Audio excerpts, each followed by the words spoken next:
Hello बच्चों, कैसे हैं बेटा आप लोग? ओके, तो in class 12th business studies we were discussing about the topic organizing, and in last video we have discussed about the concept, about the meaning, about the features and about the importance of organizing, and after this we have also discussed about the process of organizing. ठीक है बेटा. Now in this video we will going to discuss about the types of organization. ठीक है, आपके सामने यहाँ पर दो टाइप्स दिखाई दे रहे हैं आपको, formal organization and informal organization. In this video we will going to discuss about this two type of organization. तो लेट अस स्टार्ट. हाँ जी, फॉर्मल ऑर्गेनाइजेशन. बेटा देखो, नाम से पता चलता है formal and informal, there are two type of organization ना. तो फॉर्मल क्या है? जो एक सिस्टमेटिक वे में रन करता है. ठीक है, एक हायरार्की के अंडर रह के काम करेगा. ठीक है, जिसके अंदर क्या होगा, टॉप टू बॉटम जो भी स्ट्रेटजीज हैं, जो भी पॉलिसीज हैं डिसेमिनेट की जाएंगी, एक पर्टिकुलर पाथ के थ्रू काम होगा. ठीक है ना, मतलब ये सारे काम किसके अंदर होंगे? फॉर्मल ऑर्गेनाइजेशन में होंगे. इनफॉर्मल ऑर्गेनाइजेशन में ऐसा कुछ भी नहीं होगा, ना वहाँ पर हायरार्की का कोई यूज़ होगा. ठीक है, ना टॉप टू बॉटम जो अथॉरिटी है उनका कोई पर्टिकुलर लिंक होगा. ठीक है, तो मतलब ये हम डिफ्रेंशिएट करेंगे इन दोनों को लास्ट में, वीडियो के लास्ट में. पर अभी हम पहले इनके कॉन्सेप्ट के ऊपर आते हैं. तो फॉर्मल ऑर्गेनाइजेशन जो है बेटा उसको पढ़ते हैं. तो बोल रहा है formal organization refer to the organizational structure which is deliberately designed by management to achieve organizational objective. मतलब ये जो स्ट्रक्चर है, ये जो ऑर्गेनाइजेशन है फॉर्मल ऑर्गेनाइजेशन, ये बेसिकली मैनेजमेंट के द्वारा जो डेलिबरेटली डिजाइन किया जाता है. मतलब जानबूझ करके इसकी जो है वो डिजाइनिंग होती है. मतलब इसको हम कॉन्शियसली जो है इसको हम क्या करते हैं, डिजाइन करते हैं. अब बोल रहा है the formal organization clearly define the job to be perform by each individual. जो फॉर्मल ऑर्गेनाइजेशन है इसके अंदर बेसिकली क्या होगा बेटा, कि जो भी जॉब होगी, जो भी जॉब असाइन की जाएगी उसको क्लियरली डिफाइन किया जाएगा हर एक पर्टिकुलर पर्सन के लिए. ठीक है, उनकी अथॉरिटी, उनकी रिस्पॉन्सिबिलिटीज जो होंगी, उनका जो वर्किंग रिलेशनशिप होगा एम्प्लॉयज़ का, उन सबको प्रॉपरली डिफाइन किया जाएगा. मतलब हर एक चीज़ इसमें क्लियर कट होगी, हर एक चीज़ के बारे में हर एक एम्प्लॉय या हर एक मेंबर ऑफ द ऑर्गेनाइजेशन को पता होगा. ठीक है बेटा. बोला the structure in a formal organization can be financial and divisional. जो फॉर्मल ऑर्गेनाइजेशन है बेटा उसके अंदर जो इसको हम फर्दर डिवाइड कर सकते हैं किस में, फंक्शनल एंड डिविजनल ऑर्गेनाइजेशन में, जिसको हम नेक्स्ट वीडियोस में डिस्कस करेंगे बेटा. हाँ जी, तो हम बात करेंगे फीचर्स ऑफ फॉर्मल ऑर्गेनाइजेशन की. तो वो फीचर्स क्या होंगे? तो सबसे पहला पॉइंट तो क्या है कि इट इज़ डेलिबरेटली क्रिएटेड. जो फंक्शनल, हम जो फंक्शन की बात करते हैं या फिर हम जो फॉर्मल जो हम ऑर्गेनाइजेशन की बात करते हैं उसके अंदर बेटा होगा क्या मेनली, कि जो भी काम होगा जो मैनेजमेंट के थ्रू होगा वो डेलिबरेटली होगा, उसका कॉन्शियस के अंडर होगा उसके. ठीक है, मतलब with the consciousness of that particular management कोई भी अगर जो ऑर्गेनाइजेशन क्रिएट की जाएगी वो फॉर्मल ऑर्गेनाइजेशन क्रिएट होगी बेटा. ठीक है, it is based on rules and procedures. जो भी फॉर्मल ऑर्गेनाइजेशन है उसका मेन बेस उसका रूल्स और उसके प्रोसीजर्स होंगे. मतलब एक पर्टिकुलर पाथ फॉलो किया जाएगा, एक पर्टिकुलर ऑब्जर्वेशंस होंगे उसके अंदर, एक pre determined rules and regulations होंगे, एक प्रोसीजर होगा, उसको हमें फॉलो करना पड़ेगा. क्लियर है बेटा. फिर बोल रहा है well defined authority and responsibilities. In formal organization each and every individual of the organization has to know about their responsibility, has to know about their authority. ठीक है, and he or she also should also know about the combination of both authority and responsibility. मतलब उसका क्या काम रहेगा, उस काम के लिए उसके पास क्या क्या पावर्स रहेंगी, उन सब के बारे में उसको क्या होगा, प्री डिटरमाइंड जो या फिर बोल दीजिए प्री डिफाइंड उसके पास नॉलेज उस चीज़ की रहेगी. ठीक है, it is based on division of work. हाँ, मेन पॉइंट कि जो फॉर्मल ऑर्गेनाइजेशन है इसके अंदर हर एक काम को किसके थ्रू किया जाता है, एक प्रिंसिपल के थ्रू किया जाता है. वो प्रिंसिपल क्या है? Division of work. हर एक वर्क को प्रॉपरली डिवाइड किया जाएगा डिफरेंट जॉब्स में, ताकि हम हर एक जॉब को क्या कर सकें, इजीली परफॉर्म या कर सकें. हाँ जी. फिर बोल रहा है क्लियरली डिफाइंड इंटर रिलेशनशिप. मतलब इसमें जो भी सबॉर्डिनेट होगा, जो भी सुपीरियर होगा, उसके बीच के जो रिलेशनशिप है वो क्लियरली डिफाइंड होंगे. ठीक है, उनके बीच में जो भी अथॉरिटी रिस्पॉन्सिबिलिटीज़ होंगी वो क्लियरली डिफाइंड होंगी. ठीक है, उनके बीच का जो भी वर्क फोर्स होगा या उनके बीच में जो भी वर्किंग एनवायरनमेंट होगा वो सारा का सारा बेटा क्लियरली डिफाइंड होगा. ठीक है, और सबसे मेन पॉइंट जो जो फॉर्मल ऑर्गेनाइजेशन होता है वो पर्सनल नहीं होता, हमेशा वो इम्पर्सनल होता है। उसमें मतलब पर्सनल फीलिंग्स की कोई जगह नहीं होती बेटा। उसके अंदर जो भी पर्सनल फीलिंग्स होंगी उसको इग्नोर किया जाएगा और वो properly discipline, rules, regulations, procedures, methods के थ्रू बेटा उसको हम ऑर्गेनाइज करेंगे। ठीक है, ये इसके मेन फीचर्स है। जैसे हम किसी बिजनेस की बात करते हैं, उसके अंदर सीईओ है, ठीक है, बीओडीज हैं, उसके अंडर फिर जो बाकी फर्दर मैनेजर आ रहे हैं, ठीक है बेटा, जैसे फाइनेंस मैनेजर है, ठीक है, अपना मार्केटिंग मैनेजर है। तो मतलब ये हायरार्की चल रही है। उसके नीचे अपने सुपरवाइजर्स आ रहे हैं, ठीक है, उसके नीचे वर्कर्स आ रहे हैं, एम्प्लॉयज़ बाकी आ रहे हैं। तो मतलब वो सिस्टम बन रहा है बेटा। तो वो क्या है, फॉर्मल ऑर्गेनाइजेशन को क्या देता है, एक रूपरेखा देता है अपनी। यस, हाँ जी। अब मेरिट्स देखें तो मेरिट्स क्या है फॉर्मल ऑर्गेनाइजेशन की। तो सबसे पहले हम स्टार्ट करेंगे कोऑर्डिनेशन से कि जो अगर हम फॉर्मल ऑर्गेनाइजेशन को प्रॉपरली फॉलो करते हैं बेटा, तो ये क्या क्रिएट करेगा, मोर कोऑर्डिनेशन। क्योंकि हमें पता है कि जो फॉर्मल ऑर्गेनाइजेशन है उसमें क्या होगा बेटा, फॉर्मल ऑर्गेनाइजेशन में एक सिस्टमेटिक पाथ चलेगा, सिस्टमेटिक वे चलेगा, एक हायरार्की चलेगी proper, from top to bottom and from bottom to top. मतलब जो भी सजेशंस होंगी वो बॉटम टू टॉप, जो भी रूल्स एंड रेगुलेशंस पॉलिसीज होंगी, जो भी ऑर्डर्स होंगे वो फ्रॉम टॉप टू बॉटम, मतलब एक सिस्टम के थ्रू चलेगा। तो मतलब हर एक पर्सन को, हर एक इंडिविजुअल को, हर एक एम्प्लॉय को अपनी अथॉरिटी एंड रिस्पॉन्सिबिलिटी और अपने वर्किंग कंडीशंस का सबके बारे में प्री डिटरमाइंड नॉलेज होगी। तो वो ऑटोमेटिकली उसी के अकॉर्डिंग काम करेगा। तो ऑटोमेटिकली क्या होगा, ये बेटा मोर कोऑर्डिनेटेड होगा। Yes, easy to find out efficient employees, main point. अगर आप फॉर्मल ऑर्गेनाइजेशन की बात करें तो हमें पता है कि किसकी क्या अथॉरिटी और क्या रिस्पॉन्सिबिलिटीज़ हैं। तो जहाँ पर जिस काम में जिस भी पर्टिकुलर वर्क में लैकिंग आएगी या कमी आएगी, तो डायरेक्टली हम उसको पता कर सकते हैं बेटा। डायरेक्टली वो वहाँ पर पता हो सकता है, क्योंकि यहाँ पर सबकी pre defined authority and responsibilities हैं। तो यहाँ पर हम इजीली फाइंड आउट कर सकते हैं कि कौन सा एम्प्लॉय कितना एफिशिएंट और कितना इनएफिशिएंट है। हाँ जी। अगला पॉइंट है फिक्सेशन ऑफ रिस्पॉन्सिबिलिटीज़। तो अब हमें पता है कि हर एक पर्सन की क्या अथॉरिटीज़ हैं, हर एक पर्टिकुलर एम्प्लॉय की क्या क्वालिटीज़ हैं, क्या क्वालिफिकेशंस हैं, उसके हिसाब से हम उसको कितना टास्क देंगे। और कितना टास्क दे रहे हैं मतलब कितनी उसको रिस्पॉन्सिबिलिटीज़ देंगे, कितनी उसको अथॉरिटी मिलेगी। तो उसको फिक्स करना इसमें ईजी हो जाता है फॉर्मल ऑर्गेनाइजेशन में, क्योंकि हमें सबके बारे में सारी नॉलेज सिस्टमेटिकली पता होती हैं। ठीक है बेटा, इजी कंट्रोल, क्योंकि एक सिस्टमेटिक हायरार्की के थ्रू काम चल रहा है। तो हर एक वर्क को मेरे तरीके से किया जा रहा है, एक स्केलर चेन को फॉलो किया जा रहा है। तो यहाँ पर कंट्रोल ऑटोमेटिकली क्या होगा बेटा, इजी हो जाएगा। क्योंकि डिजायर्ड वर्क है, जो वर्किंग एक्सपीरियंस है, जो हम उसकी तरफ एक डेविएशन होता है कि इसका एक पर्टिकुलर एम्प्लॉय का, वो उसी के अकॉर्डिंग काम करने की कोशिश करता है। तो कंट्रोल जो होगा यहाँ पर बेटा वो ईजिली हम कर सकते हैं। फिर बोल रहा है लेस चांसेस ऑफ पार्शियलिटी, या लॉस की जगह लेस होगा बेटा, लेस चांसेस ऑफ पार्शियलिटी।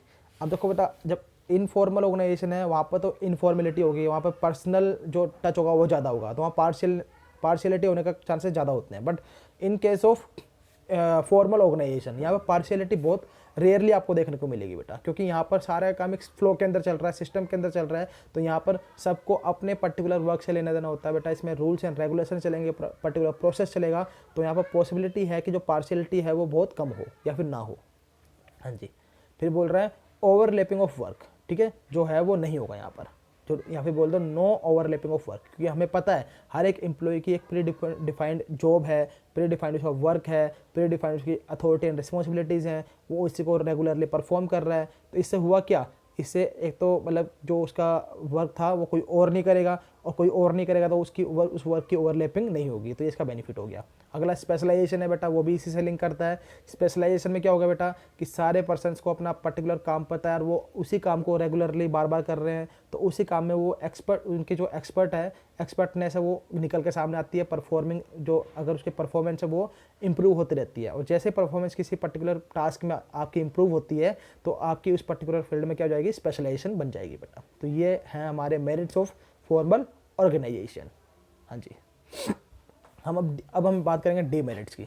तो लैक ऑफ इनिशिएटिव, हमें पता है कि जो वर्कर्स हैं ना वो परफॉर्म क्या कर रहे हैं, जो उनको प्री डिफाइंड प्लान्स बताए गए हैं कि भाई ये प्लान्स हैं, तुम्हें इनके अकॉर्डिंग काम करना है। तो कोई अदर थिंकिंग प्रोसेस जो है बाकी एम्प्लॉयज का चलता ही नहीं है। वो अपने तरीके से सोचने का उनको मौका नहीं मिल पाता है। ठीक है, वो उनकी क्रिएटिविटी लेवल वो निकल के नहीं आ पाता है, क्योंकि उनको प्री डिफाइंड प्लान्स हैं, प्री डिफाइंड वर्क्स हैं, उनके अकॉर्डिंग बस जो बताया गया है उसमें काम करना है। तो यहाँ पर इनिशिएटिव लेने का चांसेस जो है एम्प्लॉयज़ के वो कम हो जाते हैं। डिले इन वर्क, क्योंकि एक सिस्टम को प्रॉपरली फॉलो किया जा रहा है, ठीक है। एक सजेशन भी अगर भेजा जा रहा है तो पहले वो bottom to middle, middle to top जा रहा है, फिर उसके बारे में उसका कुछ निकल के सामने आएगा तो वो top to bottom, top to middle, middle to bottom निकल कर आएगा। मतलब एक सिस्टम को पूरा फ्लो फॉलो किया जाएगा तो कोई भी काम को करने में यहाँ पर डिले होने के चांसेस ज़्यादा बन जाते हैं। तो ये इसका डीमेरिट है बेटा। बोल रहा है pressure of authority of employees. अब यहाँ पर क्या होता है बेटा, जो अथॉरिटीज होते हैं ना उनका एटीट्यूड क्या होता है, कई बार कि हम अथॉरिटी यहाँ की, तो उनका प्रेशर क्या होता है एम्प्लॉइज़ के ऊपर हमेशा ज़्यादा बना रहता है। और जो एम्प्लॉइज़ हैं प्रेशर में रह के काम करने की कोशिश जब काम करते हैं तो वो काम इफेक्टिवली नहीं हो पाता है, वो रूल्स के अकॉर्डिंग जो है उन काम को प्रॉपरली फॉलो नहीं कर पाते हैं फिर, ठीक है बेटा। ये इसका डिमेरिट्स बन सकता है। फिर बोल रहा है मैशनाइजेशन ऑफ रिलेशंस, ठीक है। जो रिलेशन बोल रहा है कि while defining inter relationship among different employees, they are bound to restricted take advantage of knowledge and experience of other person even if they desire so। मतलब वो एक पर्सन की दूसरे पर्सन की जो नॉलेज या इन्फॉर्मेशन है उसको यूज़ नहीं कर सकते हैं। मतलब जो बोलते हैं कि उसके उनकी रिस्ट्रिक्शन बन जाती हैं कि हमें सिर्फ इस पर्टिकुलर एरिया में काम करना है, तो वो उस एरिया में काम करते हैं, दूसरे एरिया से उनको कोई मतलब नहीं रह जाता। तो मतलब उसमें जो ऑलराउंडर की जो परफॉर्मेंस की जो भूमिका वो अदा नहीं कर पाते हैं। तो ये भी इसका डिमेरिट बन सकता है बेटा। यस, तो ये हमारा अभी तक फॉर्मल ऑर्गेनाइजेशन था बेटा, उसके बारे में हम डिस्कस कर रहे थे। अब हम बात करेंगे इनफॉर्मल ऑर्गेनाइजेशन की। तो बिल्कुल फॉर्मल ऑर्गेनाइजेशन है उसका अपोजिट काम करेगा बेटा ये। अब इनफॉर्मल ऑर्गेनाइजेशन में क्या होता है, यहाँ पर्सनल टच की बात की जाएगी, यहाँ सिस्टमेटिक काम कोई नहीं होगा, यहाँ पर कोई बॉस नहीं है, ठीक है, कोई लीडर नहीं होगा। यहाँ पर लीडर वही होगा जिसको एक ग्रुप चुनेगा, है ना।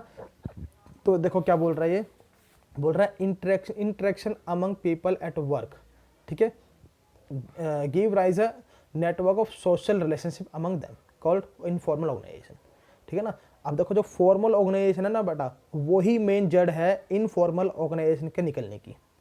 आप स्कूल की बात ले लीजिए, स्कूल के अब आपके स्कूल के अंदर एक फॉर्मल रूटीन चलता है, ठीक है। टीचर्स आएंगे क्लासेस के अंदर प्रॉपर सारा काम करेंगे, उसके बाद जो सारा फॉर्मल ऑर्गेनाइजेशन जो क्रिएट किया जाएगा, सुबह असेंबली होगी, क्लासेस लगेंगी, रिसेस होगा, फिर दोबारा क्लास लगेंगी, छुट्टी होती है। तो मतलब वो उस टाइम तक सारा फॉर्मल चल रहा है।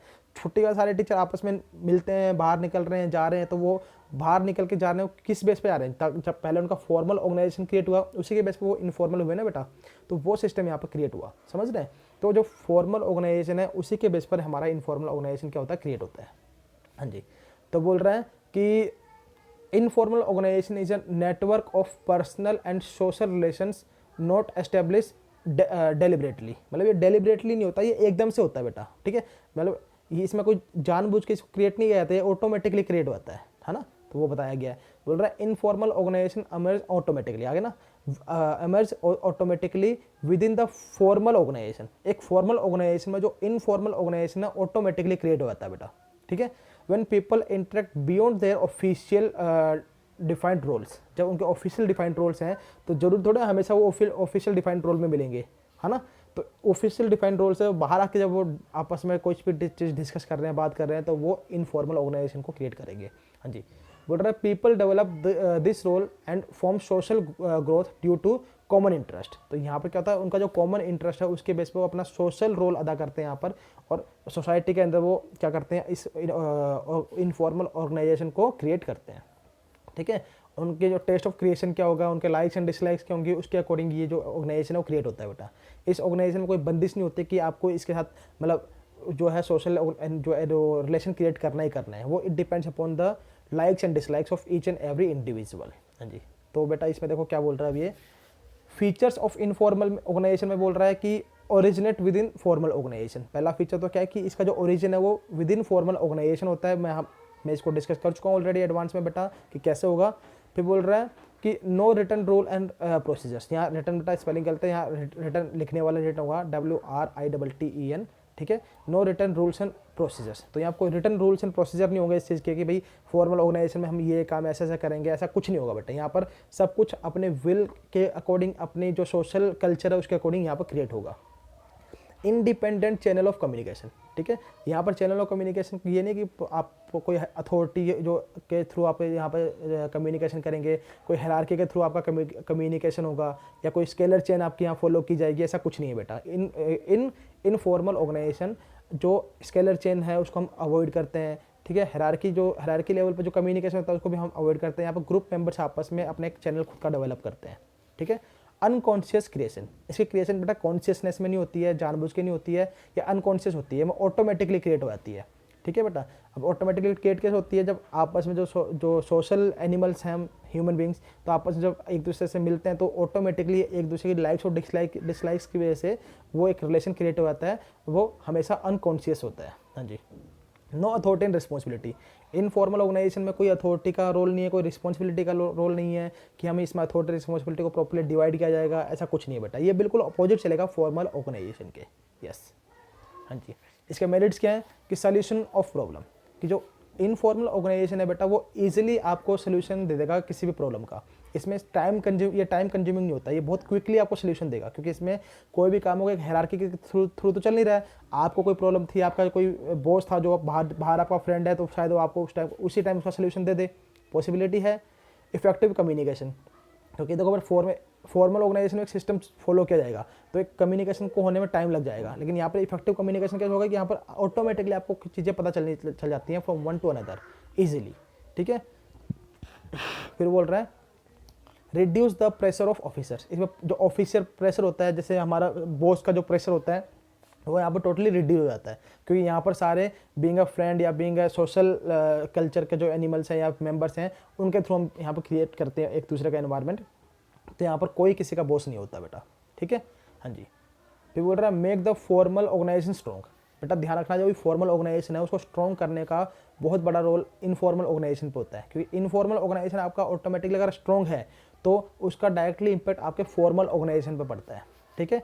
अगर एक सिंपल सा एग्जांपल है, स्कूल का एग्जांपल लेते हैं कि अगर प्रिंसिपल सर जो हैं अगर बाहर जो है, अगर बाकी जो टीचर्स हैं अगर बहुत अच्छे बिहेव करते हैं, तो ऑटोमेटिकली जो टीचर्स स्कूल के अंदर आएंगे ना, तो प्रिंसिपल को क्या करें, जो प्रिंसिपल सर की जो भी चीज़ें होंगी, जो भी उनकी रिक्वायरमेंट्स होंगी, वो ऑटोमेटिकली उनको खुद इनिशिएटिव लेकर के करने की कोशिश करेंगे, क्योंकि उनका जो इनफॉर्मल कल्चर है वो ऑटोमेटिकली स्ट्रॉन्ग है, जिसका डायरेक्ट इंपैक्ट किसके ऊपर पड़ रहा है, डायरेक्ट इंपैक्ट पड़ रहा है उनके वर्किंग कल्चर पर, उनके फॉर्मल ऑर्गेनाइजेशन पर। क्लियर है बेटा। रिड्यूस मोनोटोनी या फिर मोनोपोली, तो इसमें देखो सारे के सारे इसमें बॉस हैं, कोई कुछ इसमें एक पर्टिकुलर किसी का बॉस नहीं है। ठीक है। तो मतलब इसको जो ग्रुप कल्चर क्रिएट होता है, इसमें जो एक पर्टिकुलर पर्सन की जो मोनोपोली होती है वो यहाँ पर रिड्यूस हो जाती है। यस। इंक्रीज इन इनिशिएटिव, तो इसमें जो इनफॉर्मल ऑर्गेनाइजेशन है बेटा, यहाँ पर सारे मतलब क्या होते हैं, they are free to take any kind of initiatives. ठीक है।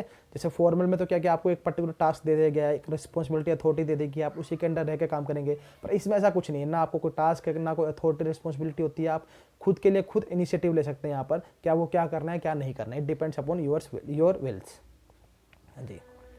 Now next point is demerit of informal organisation. अब बेटा इसका डीमेरिट्स भी होंगे।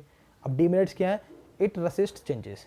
अब इसमें जो देखो, क्योंकि हमारे जो इनफॉर्मल ऑर्गेनाइजेशन होता है बेटा, वो क्या करता है, कुछ फैमिली टेक्निक्स होती है ना, जो हमेशा उनको अडोप्ट करने की कोशिश करता है। वो चेंजेस जो होंगे उनको हमेशा क्या करता है कि ऐसे नहीं करना चाहिए, ये तो फालतू की चीज़ें, इसको ऐसा नहीं करना चाहिए, क्योंकि वो सब चीज़ें ऐसे उनके क्या है बिहेवियर में होती नहीं है, तो वो हमेशा उसको रसिस्ट करता है बेटा। ठीक है।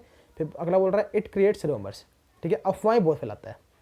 अगर एक गलत रूमर फैल जाती है बेटा, एक गलत अफवाह फैल गई ना किसी एक के थ्रू, क्योंकि ये हमारा इनफॉर्मल ऑर्गेनाइजेशन है, इसमें एक पर्सन ने किसी दूसरे पर्सन के बारे में कुछ ऐसे ही बोल दिया बेटा इनफॉर्मली, तो वो अफवाह क्या होगी, एक रोस्ट रूप ले सकती है, बहुत हॉरिबल रिजल्ट उसका निकल के आ सकता है। ठीक है। तो मतलब इसका नेगेटिव पॉइंट है, इसमें जो अफवाहें होती है वो बहुत आग की तरफ फैलती हैं।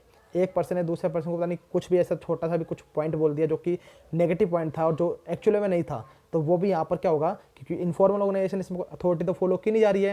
और ध्यान रखना, जो रूमर्स होती हैं, अफवाहें होती हैं, वो आग की तरफ फैलने की कोशिश करती हैं, वो जल्दी फैलती हैं बेटा। ठीक है। तो यहाँ पर इसका ये डेमेरिट हो जाता है।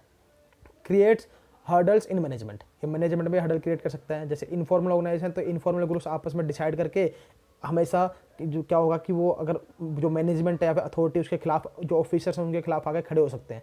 ठीक है। तो यहाँ पर ये अफेक्ट करेगा जो प्रोडक्टिविटी है उसको एडवर्सली, मतलब उसका नेगेटिव रिजल्ट यहाँ पर आने के चांसेस पूरे बन जाते हैं। तो बेटा ये इसके कुछ डिमेरिट्स हैं, किसके, हमारे इनफॉर्मल ऑर्गेनाइजेशन के। अब हम फॉर्मल और इनफॉर्मल ऑर्गेनाइजेशन में कुछ कंपैरिजन देखेंगे बेटा कि दोनों में कंपैरिजन क्या है। हालांकि जो हमने अभी तक पॉइंट किए हैं उससे आप ऑटोमेटिकली इनको कंपेयर कर सकते हैं, बट पहले इनको खुद से कंपेयर करने की कोशिश करना बेटा, फिर आप चेक करना जो हम कंपेरिजन कर रहे हैं क्या आपके कंपेरिजन से मैच कर रहा है कि नहीं कर रहा है। यस। तो फर्स्ट पॉइंट देखेंगे, बेसिस देखेंगे। First basis meaning. तो फॉर्मल ऑर्गेनाइजेशन बोल रहा है it is deliberately created by management to accomplish particular objectives और वी कैन से गोल्स। ठीक है। जो फॉर्मल ऑर्गेनाइजेशन ये हमेशा मैनेजमेंट के थ्रू क्रिएट किया जाता है, जानबूझ के डेलिबरेटली क्रिएट किया जाता है। लेकिन जो इनफॉर्मल ऑर्गेनाइजेशन है ये अनकॉन्शियसली क्रिएट किया जाता है due to social interaction among employees. जो एम्प्लॉइज है उनके बीच में जो सोशल इंटरेक्शन होगा उसके बेस पर, ठीक है बेटा। अब इसका ओरिजिन देखें, जो फॉर्मल ऑर्गेनाइजेशन उसका ओरिजिन क्या है, it arise as a result of companies rules and policies. जो कंपनी का रूल्स एंड पॉलिसीज हैं उसके बेस पर जो फॉर्मल ऑर्गेनाइजेशन निकल के सामने आता है। और लेकिन जो इनफॉर्मल ऑर्गेनाइजेशन है बेटा वो किसके बेस पर निकल के आता है, वो सोशल इंटरेक्शन जो होता है, हमारे सोशल जो हम ह्यूमन बींग्स हैं जो आपस में एम्प्लॉयज इंटरेक्ट करते हैं, तो उसके थ्रू जो हमारा ओरिजिन निकल के आता है that is from informal organization. Yes. Authority की बात करें तो फॉर्मल ऑर्गेनाइजेशन जो है इसमें बोल रहा है it arise by the effect of position in the management, कि मैनेजमेंट में आपकी पोजीशन क्या है उसके लेवल पे आपकी अथॉरिटी है वो बढ़ती और घटती हुई दिखाई देती है। लेकिन जब हम बात करते हैं इनफॉर्मल ऑर्गेनाइजेशन की तो it arise out of personal qualities, कि आपकी पर्सनल क्वालिटीज़ क्या है। हालांकि हो सकता है कि बॉस है लेकिन बाहर जब इनफॉर्मल ऑर्गेनाइजेशन में आ रहे हैं तो जो उसका सबॉर्डिनेट है उसकी क्वालिटीज पर्सनल क्वालिटी ज़्यादा अच्छी है तो वहाँ पर वो उसकी अथॉरिटीज बढ़ सकती है। क्लियर है बेटा। हाँ जी। बिहेवियर बोल रहा है it is directed by companies rule. जो फॉर्मल ऑर्गेनाइजेशन है वो क्या होगा, वो डायरेक्टेड क्या आता है कंपनी का रूल्स एंड रेगुलेशन के थ्रू। लेकिन जो इनफॉर्मल ऑर्गेनाइजेशन है बोल रहा है there is no set of behaviour pattern, वहाँ पर कोई पैटर्न नहीं चलता, कोई बिहेवियर पैटर्न नहीं चलता कि कुछ सिस्टम चलेगा कोई फॉलो करना, ऐसा कुछ नहीं है। हाँ जी। Fifth point is flow of communication. बोल रहा है it is based on formal communication like scalar chain है वो फॉलो की जाती है। जब बात कर रहे हैं इनफॉर्मल ऑर्गेनाइजेशन की तो बोल रहा है it is based on informal communication, और यहाँ पर कोई स्केलर चेन या कोई हायरार्की फॉलो नहीं की जाती, कोई फॉलो नहीं करेंगे बेटा यहाँ पर। फिर बोल रहा है मैच्योर ऑफ रूल्स, ठीक। तो बोल रहा है जो नेचर ऑफ, यहाँ पर नेचर ऑफ रूल हम बोल सकते हैं इसको। तो फॉर्मल ऑर्गेनाइजेशन में क्या बोल रहा है it is rigid and based on strict rules, ठीक है। तो यहाँ पर रूल होगा, जो यहाँ पर मैच्योर का नेचर होगा बेटा। तो यहाँ पर जो फॉर्मल ऑर्गेनाइजेशन है वहाँ पर जो उसके रूल्स एंड रेगुलेशन वो काफ़ी रिजिड होंगे, ठीक है। और ये वॉलेटेड ऑफ रूल्स जो यहाँ पर करते हैं हम लोग तो वहाँ पर उनके लिए पेनल्टी भी हो सकती है। लेकिन हम इनफॉर्मल ऑर्गेनाइजेशन की बात करते हैं तो वहाँ पर क्या ये बिल्कुल फ्लेक्सिबिलिटी होती है और वहाँ पर कोई क्लियर कट रूल्स किसी भी चीज़ का नहीं होता है। हाँ जी। फिर हम बात करते हैं लीडरशिप की। तो फॉर्मल ऑर्गेनाइजेशन में ये मेन पॉइंट है बेटा कि all managers are leader. Formal organization में जितने ही मैनेजर हैं वो सारे के सारे क्या हैं, लीडर हैं। पर इनफॉर्मल ऑर्गेनाइजेशन में क्या होगा बेटा कि लीडर्स मे और may not be manager but and they are chosen by the group. Leaders जो जरूरी नहीं वो मैनेजर हो, मैनेजर नहीं भी हो सकते हैं क्योंकि वो चूज किए जाएंगे किस कहाँ से, फ्रॉम द ग्रुप्स, ठीक है। जो भी हमने हमारे सोशल ग्रुप बनेंगे, जो इनफॉर्मल ग्रुप बनेंगे वहाँ से इसको चूज किया जाता है। हाँ जी।